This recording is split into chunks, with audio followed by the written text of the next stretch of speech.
Thank you for joining us today. I'm Ebony Walton, statistician at the National Center for Education Statistics, and I'm joined by Dr. Jan Allegre, researcher at the Educational Testing Service. We designed today's presentation to show how you can use data from the National Assessment of Educational Progress, or NAEP, to examine students and teachers' social and emotional well-being for the nation as a whole, for specific states or districts, and for student groups from various backgrounds. The recent NAEP data will provide relevant insights that go beyond what you may already know from NAEP's achievement data. Before that, I'm going to provide an overview of NAEP. What is NAEP? The National Center for Education Statistics, or NCS, which is part of the Institute of Education Sciences at the U.S. Department of Education, administers NAEP. NAEP is a congressionally mandated assessment and serves as a key part of our nation's evaluation of the condition of education in America. Since 1969, NAEP has provided valid and reliable data on student achievement across the country in various subjects. Assessments are conducted in a variety of subjects, which include mathematics, reading, science, writing, the social sciences, economics, the arts, and technology and engineering literacy. NAEP is regarded as the gold standard of large-scale assessments, with its state-of-the-art assessment content and rigorous design and methodology. NAEP is designed to help educators, researchers, policymakers, and other stakeholders understand how student achievement is changing over time and across the country. We do so by collecting and reporting data about student group level performance across broad areas of knowledge and skills, as well as contextual information related to student learning. Unlike state assessments, which vary in content and standards, NAEP is a common assessment given to students across the country. This allows for valid and reliable comparisons of student achievement across states and jurisdictions. NAEP is administered to nationally representative samples of 4th, 8th, and 12th graders across the country to provide national level results for all of our assessments. Mathematics and reading results are also available for states and for 27 districts that participate in the Trial Urban District Assessment. In addition to reporting results for students overall, NCS also reports results for students based on various factors, such as race, ethnicity, gender, eligibility for the National School Lunch Program, parents' educational level, disability status, and status of English learners. We also report assessment data based on community and school factors such as the region of the country, school location, including city, suburb, town, and rural, and school type, including public and private schools include Catholic schools specifically. And then we also collect data on charter schools. It's important to note that we can't report data at these levels without adequate participation of schools and students. We just want to take a brief moment to thank anyone here who has participated in our assessments over the years. You, your students, and the schools truly help inform our collective efforts to improve education for our students across the nation. With that, let's take a look at NAEP results with which you may be familiar, achievement results. We'll first look at average mathematics scores over the last 30 years or so for students in 4th and 8th grade. On the left, you can see that 4th graders on average had a scale score of 241 on a 0 to 500 point scale in 2019. This average score was up 27 points from the first year of the assessment in 1990 and 1 point compared to 2017. On the right, 8th graders had an average score of 282 on a 0 to 500 point scale, which was up 19 points from 1990, but down 1 point from 2017. To put these scores in context, the National Assessment Governing Board set achievement levels to report the percentages of students performing at or above NAEP's definitions for basic, proficient, and advanced performance. The average 4th grade and 8th grade mathematics scores both fall within the NAEP basic achievement level. It is important to note that NAEP achievement levels do not represent grade level achievement as determined by other assessment standards. NAEP proficient means that students have demonstrated competency over challenging subject matter. Now let's turn to reading scores over time. 4th graders had an average reading score of 220 on a 0 to 500 point scale in 2019, which was 4 points higher than in 1992 and 1 point lower compared to 2017. At grade 8, students' average reading score was 263 in 2019, which was up 3 points from 1992 and down 3 points compared to 2017. What's striking about the latest reading results was that lower, middle, and higher performing students experienced these score declines. We will have to see if these declines persist over time. Now let's go deeper in the data. With NAEP data, we can dive into insights about student dispositions regarding their school and how their disposition relates to academic performance. By dispositions, we're specifically talking about students who reported feeling happy at school, awkward or out of place, and confident in their knowledge and skills. Did you know that we collected these data? Modern research emphasizes the importance of social and emotional well-being, and we needed to collect these information to support contextualizing our achievement results. We intend to ask these questions during next year's assessments, so we will be able to see how these factors have changed over time. While we will only feature 8th grade results on screen today, there are similar results for other grades and subjects online. Very briefly, I want to explain how we collect this information. Participating students, their teachers, and their school administrators complete NAEP survey questionnaires. Their answers help us provide information about students' opportunities to learn in and out of the classroom, help explain how different factors are related to student performance, and allow for meaningful comparison between and within student groups. Before we show some of these contextual factors, I must give a warning. A relationship between achievement scores and a single variable does not mean that changing the variable will change achievement. Correlation cannot be confused with causation. NAEP's data are not experimental by design. We only offer descriptive data on student group performance at one point in time, and then link those results to previous data collections. There is still great value in examining the relationship between performance and a wealth of contextual factors that NAEP provide, but we cannot support causal statements. With that set up, I'll now pass it over to Jan, who will share some of our recent findings from our survey questionnaires.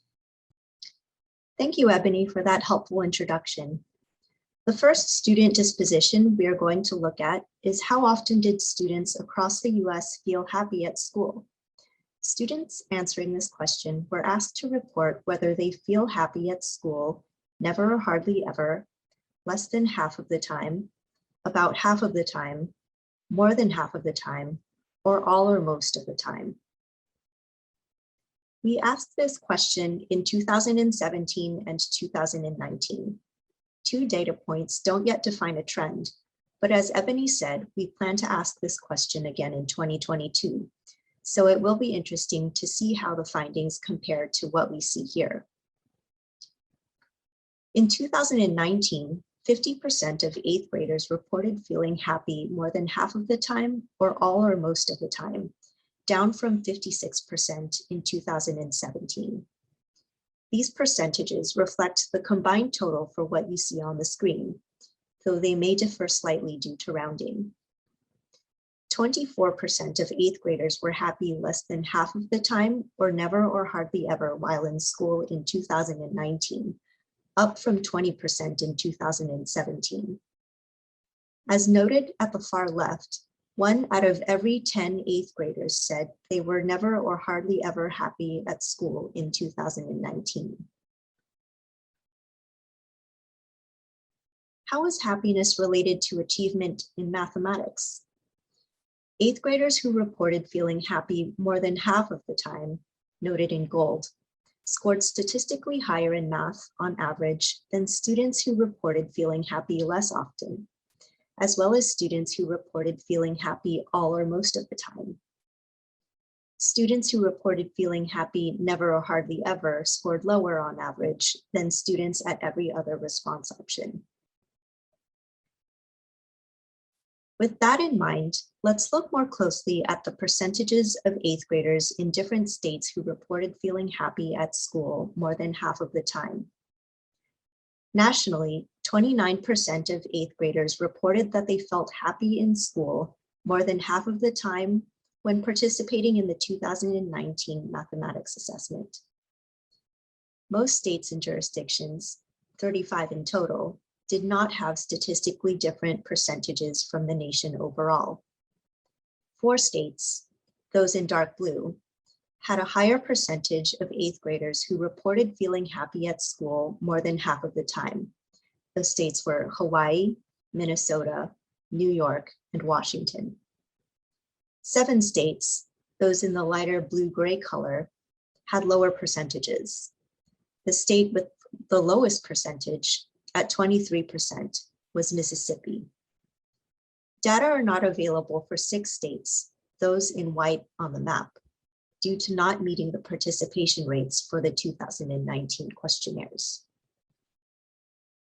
The second student disposition we'll discuss is how often did students across the US feel awkward and out of place at school? Similar to the question about feeling happy at school, students were asked to report whether they felt awkward or out of place, never or hardly ever, less than half of the time, about half of the time, more than half of the time, or all or most of the time. We also asked this question in 2017 and 2019, and we intend to ask it again in 2022. In 2019, 47% of eighth graders said they never or hardly ever felt awkward and out of place at school, a lower percentage than in 2017. The percentage of students reporting feeling awkward less than half of the time also decreased. 17% of eighth graders said they felt awkward or out of place more than half of the time, or all or most of the time in 2019, a higher percentage than 2017. Of note here is that the increases in percentages for students feeling awkward and out of place more than half of the time and all or most of the time occurred while there were decreases for the same response options for students feeling happy at school between 2017 and 2019. How did the amount of time feeling awkward or out of place at school relate to achievement in mathematics? Eighth graders who reported feeling awkward and out of place less than half of the time, or never or hardly ever, scored higher in math on average than students who reported feeling awkward and out of place more often. Students reporting feeling awkward or out of place less than half of the time had the highest average score. We're essentially seeing the other side of the coin for the results we saw for students who reported feeling happy at school, strengthening our understanding of the relationship between these variables and achievement. Now let's look more deeply at how often eighth graders reported feeling awkward and out of place at school based on their school location. The 4 categories for school locations, based on federal OMB and census definitions, are city, suburb, town, and rural. You'll see there isn't much significant difference in how students responded across the school location types. However, higher percentages of eighth graders in towns and rural areas reported feeling awkward and out of place in school all or most of the time compared to their peers in cities. Next, we're going to switch to findings from the 2019 reading assessment and look specifically at how confident were students across the US in their reading knowledge and skills. These findings reflect combined results for several related survey questions. We refer to this as an index variable. As part of the 2019 Grade 8 reading assessment, students were asked if they think they would be able to do the following things when reading. Figure out the meaning of a word they don't know by using other words in the text. Explain the meaning of something they have read. Figure out the main idea of a text. Find text in a reading passage to help them answer a question on a test. Recognize when they don't understand something they are reading. Recognize the difference between fact and opinion in a text. Judge the reliability of sources. Critique an author's craft or technique. Use evidence from a text to support their answer. And identify the author's perspective in a persuasive text. For each of these activities, students' response options included I definitely can't, I probably can't, maybe, I probably can, or I definitely can. Students' responses to these prompts were grouped into an overall index of their confidence level in reading knowledge and skills, ranging from low to moderate to high. Once again, we'll look at the percentages of students in 2017 and 2019 who had different levels of confidence in their reading knowledge and skills. In 2019, 66% of 8th graders reported a high level of confidence in reading, down from 69% in 2017. The percentages of students with low and moderate levels of confidence increased between 2017 and 2019. How did confidence in reading relate to average reading scores? 8th graders with a high reading confidence level scored higher on average than their peers with low or moderate levels of confidence. And once again, with that context in mind, let's look more deeply at the percentages of students with different levels of confidence. For the first two student dispositions, we showed you comparisons between states and different school locations. Here, we see how reading confidence percentages varied by student race and ethnicity, including for white students, Black students, Hispanic students, Asian Pacific Islander students, American Indian Alaska Native students, and students of 2 or more races. Similar to the national percentages in 2019, the majority of students across race and ethnicity categories reported high confidence levels. Across all 3 reading confidence levels, there were no significant percentage differences between white students and Asian Pacific Islander students, as well as students of 2 or more races. Lower percentages of Black students and Hispanic students, however, had high reading confidence levels compared to their white peers.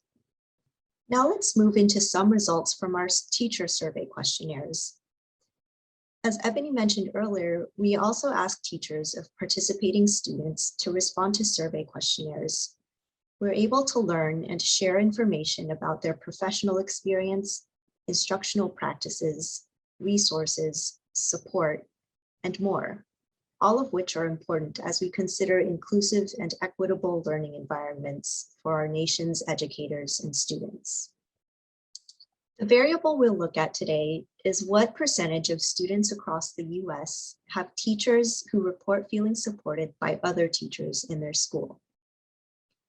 Please note that all of our survey questionnaire findings are reported in the context of students, even if we're reporting data from questions that are answered by teachers or administrators. This is because the NAEP sample is based on a representative sample of students across the country. While our samples of teacher and administrator respondents are large, we can't statistically say they are representative of their peers. We can, however, say the findings are representative of experiences for students across the country. Now turning to the findings, we asked teachers how much the statement, "I am supported by teachers at my school," applies to them. They were given the following response options: not at all like me, a little bit like me, somewhat like me, a little bit like me, or exactly like me. Similar to the earlier social and emotional variables we discussed earlier, we asked this question in 2017 and 2019. In 2019, 83% of 8th graders had teachers who said the statement, "I am supported by the teachers at my school," sounded quite a bit like them or exactly like them. Only 1% of 8th graders had teachers who reported the statement didn't sound at all like them. There were no statistically significant differences between 2017 and 2019 for any of the response options. Was there a relationship between average math scores for 8th graders and how much teachers said they felt supported by their peers at school? 8th graders whose teachers reported the statement about feeling supported applied to them quite a bit or exactly scored higher in math than students whose teachers reported that the statement applied somewhat or a little bit to them. You can see there actually weren't any statistically significant differences in scores for students whose teachers reported the statement sounded exactly like them or not at all like them. Again, we aren't sharing this information to establish causal relationships or to suggest that it wouldn't matter if teachers don't feel supported because their students score similarly to students whose teachers do feel supported by their peers. Whenever we examine students' educational experiences, though, it's helpful to look at the information holistically. To that end, as we have done for the other questions, we'll look a bit more deeply at the percentages for students whose teachers reported that the statement about support sounded exactly like them. Earlier, we looked at how students' findings varied by state. And here, we are looking at how findings varied by districts that participated in our 2019 Trial Urban District Assessment. I realize this is small, but I want you to focus on the variance across districts in the percentages of 8th graders whose teachers said the statement, "I am supported by the teachers at my school," sounded exactly like them. To the far left, you see that 43% of 8th graders in public schools had teachers who said the statement sounded exactly like them. You can see two of the districts that have the lowest and highest percentages, 24% in Albuquerque and 64% in Atlanta. 3 districts had statistically higher percentages of students whose teachers reported the statement sounded exactly like them, compared to the national average for public schools: Atlanta, Chicago, and Shelby County in Tennessee. 15 districts had statistically lower percentages of students whose teachers reported the statement sounded exactly like them. With that, I'll pass it back over to Ebony. Thanks, Jan, for sharing some of the very rich contextual data that NAEP offers. I know we've covered a lot of data, but I hope that we've sparked your interest to do your own data digging. We'd like to close today by giving you a few examples of how policymakers and educators have used these survey questionnaire findings to inform their school and classroom decisions. First, let's look at Iowa. The state looked into their mathematics findings a few years ago and discovered that 8th and 12th graders there were less likely than their peers across the country to take advanced mathematics courses. As a result, the statewide mathematics leadership team took action and encouraged higher levels of mathematics enrollment across the state. We've actually seen this example play out in a few places. Connecticut, noted below as another example, found a similar situation for math enrollment in their state.